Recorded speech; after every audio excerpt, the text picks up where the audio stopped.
अमरावती जिल्ह्यातल्या 102 रुग्णवाहिका वाहन चालक संघटनेतर्फे विविध मागण्यांसाठी बेमुदत कामबंद उपोषण आंदोलन सुरू करण्यात आलं आहे।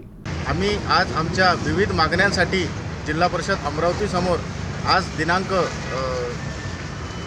24/2/2025 पासून उपोषणाला बसलेलो आहे। आम्ही आमच्या थकीत मानधनासाठी शासन दरबारी बरेच पत्रव्यवहार तसेच अधिकाऱ्यांची भेट तसेच आंदोलन करूनसुद्धा काहीही उपयोग झालेला नाही, म्हणून आज आम्ही शेवटी नाईलाजास्तव उपोषणाला बसण्याचा पर्याय स्वीकारलेला आहे।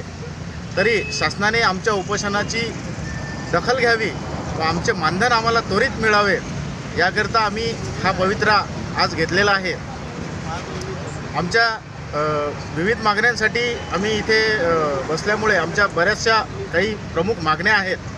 जसं वाहन चालकांना चालू काळातील 4 ते 5 महिन्याचे थकीत मानधन तात्काळ मिळावे, तसेच 17 मार्च 2020च्या शासन निर्णयाप्रमाणे आम्हाला जी निविदा प्रक्रिया राबवताना शासनाने जी निविदा काढलेली आहे तो शासन निर्णय जो आहे 17 मार्च 2020 या निर्णयाप्रमाणे जर निविदा काढली तर त्या नियमाला अनुसरून कंत्राटदाराने आम्हाला मानधन, आमचा EPF, आमची ESIC व इतरही काही सेवा आहेत त्या सेवा पूर्णपणे पुरवण्यात याव्या।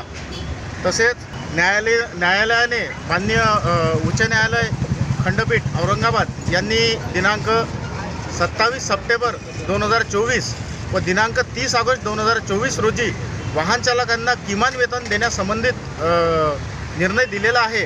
त्या निर्णयाची शासन दरबारावरून तात्काळ अंमलबजावणी व्हावी एवढ्या आमच्या प्रमुख मागण्या आहेत।